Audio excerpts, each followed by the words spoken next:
আসসালামু আলাইকুম প্রিয় দর্শক, দেখেন এই একটা আজব জিনিস। এই যে কৌটা দেখেন, প্লাস্টিকের কৌটা, কিন্তু এইখান দিয়ে একটা ছিদ্র আছে।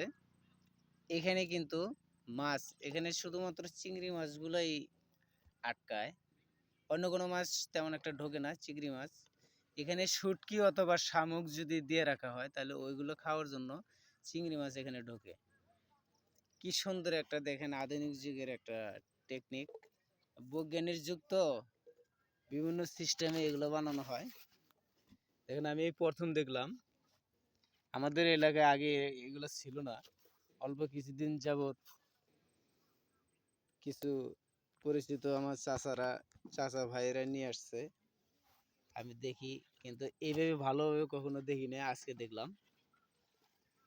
যে চিংড়ি মাছ মারার জন্য যে এত সুন্দর একটা ফাঁদ তৈরি করা হয়েছে, মানুষের মাথায় কেমন বুদ্ধি, না দেখলে আসলে বিশ্বাসই করা যায় না।